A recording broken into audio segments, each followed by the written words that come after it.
Now, cuneiform tablets discovered at Ur tell an early version of the story of the flood. Now, this was something, imagine this to the guys, that we'd lost the Bible. All of the towns in the Bible had disappeared to us. The Bible had gone from being the Word of God to being a version of the Word of God, to being something that some bloke said about the Word of God. All the towns had disappeared. And it was obviously quite a surprise when some of these cuneiform tablets out of Ur started talking about our flood story, of using a character called Utnapishtim as the hero, not Noah. And if we go back further, we can find versions of the flood story that have a character called Ziusudra. And that is the original flood story. That is Sumerian, because that name, Ziusudra, comes from a language that is not related to any other language on planet Earth. So this flood story was a real wow. Older, much older than the Bible. They reckon the Old Testament was put together, first written down 800 BC maybe. Well, some of these tablets are from 3500 BC, but that wasn't the most surprising thing. The most surprising thing was as they dug down into Ur and got down and down towards the bottom of the Ubaid pottery, they found a layer of silt. And when they dug down through that layer of silt, they found that it was 8 feet deep. So that is one hell of a flood that's going to leave an 8-foot layer of silt over something the size of Ur. And when they got down below that layer of silt, they found more pottery. But it wasn't Ubaid pottery, and they weren't cuneiform tablets. They were different tablets and different pottery from the people that lived there before the flood. And Ashurbanipal, the guy that set up one of the libraries in Sumer, he claims that he can read the tablets from before the flood. So you see, there was a flood. This one was probably not the biblical flood, in all honesty, because if I tell you the truth, if you work your way away from Ur and try and see where the kind of floods went to, the layer of silt gets lower and lower as you move further away. So it was probably a relatively local, although obviously massively catastrophic. And that's what's led people to say that, everybody lived in Mesopotamia in those days, and it looked like it was a global flood, the one that's reported in the Bible, but it probably wasn't. They were just superstitious. I think that's wrong. I think that the flood that's remembered in the Bible is not the flood that hit Ur. The flood that's remembered in the Bible is a massive flood that really did kill nearly everything on the earth, and there's lots of evidence for it. But of course, the point here is that to the guys who'd been just digging up Roman and Greek statues for so long, and that was ancient to them. Napoleon had unfurled a little bit of the glories of Egypt, maybe, but he'd only scratched the surface. This was new stuff. They were finding amazing stuff here, and it was from the Bible. They were so amazed. And it's, as we've heard, quite a difficult time for people to live. Part of the problem with the climate change was that we're now known to have had 3 significant rises in sea level in history. I think the reason why the Thames and Hudson people very cunningly left the scale off the left-hand side, showing you how deep it is because some people say that the sea waters rose 300 feet, and some people say they rose 600 feet. Whatever happened, in these kind of, here around 12,000 BC, you get a rise of maybe kind of 100 foot, and then another 100 foot, however it goes. And it goes up about 20 metres above the present level of the sea, and then it drops that 20 metres. So over this time, there were massive floods happening. A lot of the major islands on Earth were formed during these floods. So the UK, this would have been the time that America got separated from from Eastern Asia. It would have been the time that Japan got separated from the mainland. Australia, of course, has always been an island. But these kind of changes were happening as these civilizations were arising. But at the time of Abraham, it was quite a sophisticated village. This is a picture of her indoors. You can see they've got steps, they've got 2 or 3 stories, they've got bitumen-lined watercourses, they've got working ovens, they've got ovens that Leonard Woolley could cook his tea in when he dug into Ur. So, and don't forget, just 60 years ago, we believed that the people of Abraham's time were kind of like, itinerant farmsters, chasing a few sheep and goats around, maybe practicing a bit of cursory farming. Now we find they were living in a city that was not far too removed from our cities, though without the electricity.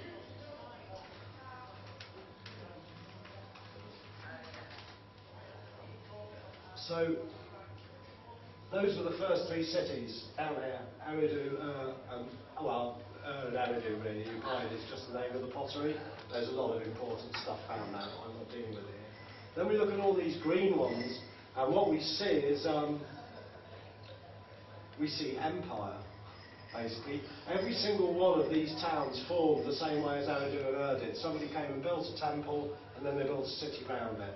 Every one of them had a different god, 12 gods in Sumer.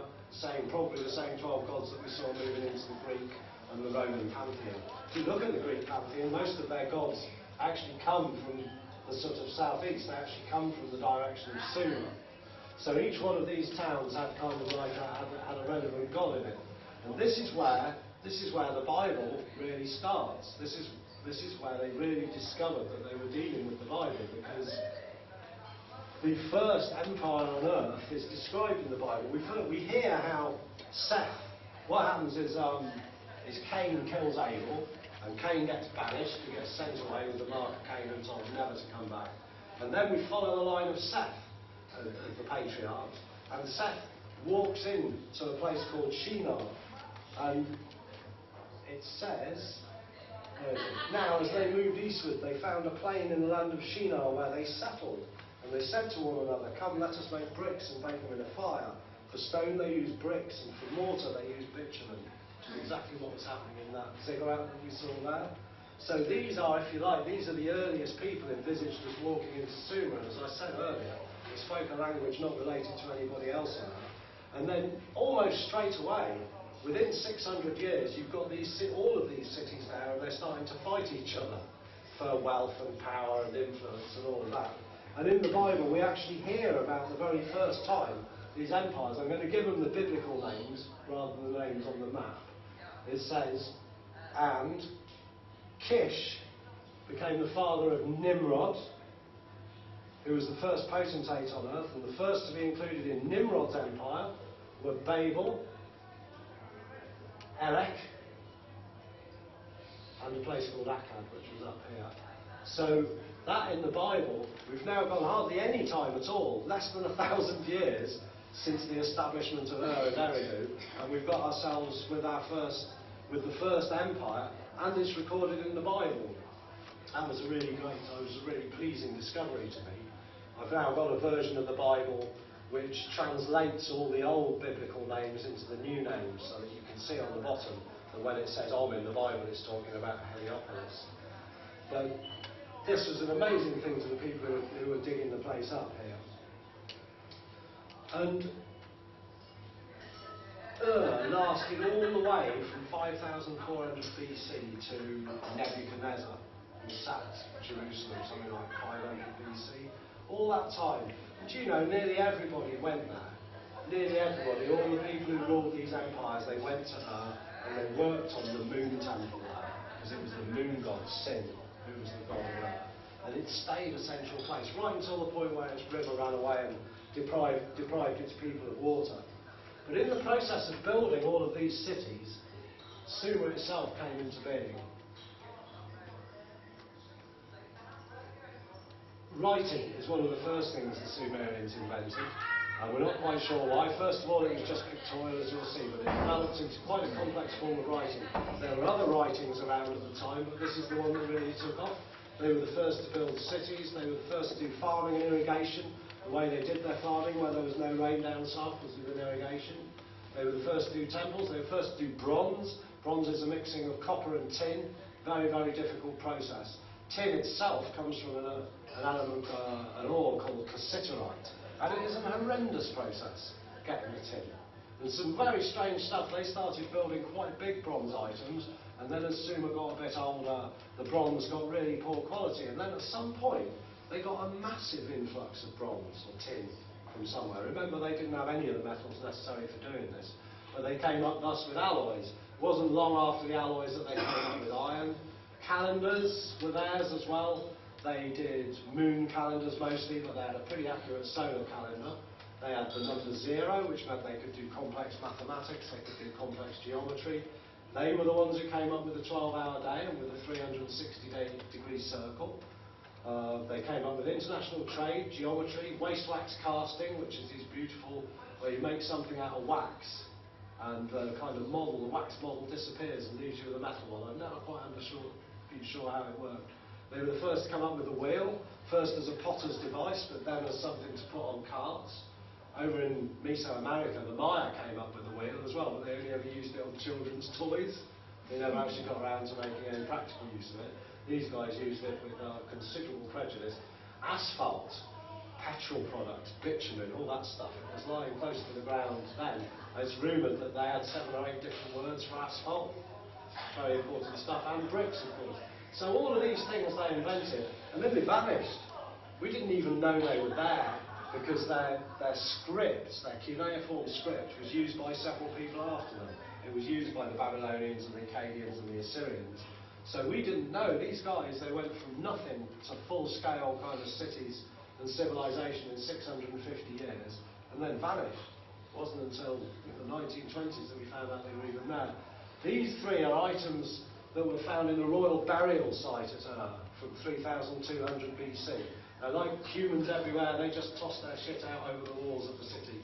He just piled it up out there, and it kind of kept running away from the city until it hit the river.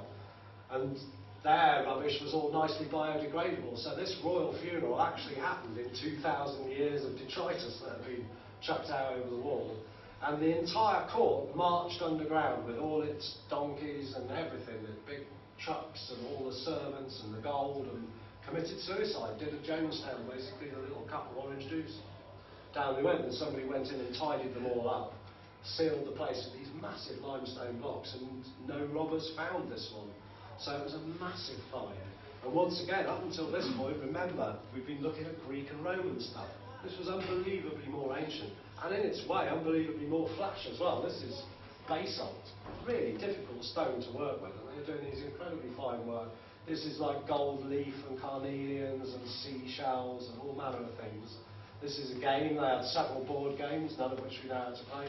And this is a golden helmet, a really finely crafted golden helmet, which you can still see in the British Museum. So there you've got it. That's really mankind kind of walking into history. And Sumer and Egypt developed at the same time. If we look at Sumer, look at Egypt, we see them also developing cities and little seals and all of that in a completely different way. What we have here is a load of city-states that are bickering with each other and fighting for each other's stuff. Whereas what we got in Egypt was a single god king. And we had a god king in Egypt for 3,500 years now. So they were not the same thing. It's pretty much, I'm pretty certain that what was going on in Egypt was different from what was going on in Sumer. Unfortunately, as I say, I had to drop the bit of the talk that dealt with that.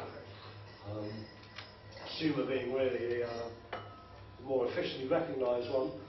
And so this was the point at which all manner of states turned up. So it's taken us millions of years to get to here. And then suddenly we have the empire we've been looking at, which starts about 3,500 BC in Mesopotamia, followed by, surprisingly to some people, the Minoans, the Mediterraneans, the guys that built that early megalithic site on Malta. That very, very ancient site there. And for a start off, those ancient temples in Malta appear to have characteristics of the very, very early temples in Ur and Eridu. So it seems to me that there's a connection between Malta and the south of Iraq. And also Malta's one of the places that lost loads and loads of stuff when the sea levels rose. It's quite possible because we occupy places from the bottom and move up that the oldest stuff has been hidden. Then the Egyptians, they get in there about, officially, 3,200 years after the Minoans. That's completely not fair. They were running industrial breweries at 5,200 BC. That is civilization as far as I'm concerned. 12 pints a day for every worker on the site. It must be wheat beer. This lot, the Indus Valley, they also, this says 2,500 BC, they also were building cities by 3,500 BC, and I think earlier, possibly even 5,000 BC when Eridu was being built. These were really different. These were big, well-organised, a bit like the block system that modern town planners use. They had indoor toilets or domestic toilets.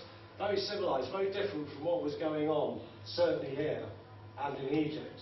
But eventually the Indus Valley was kind of like affected, really,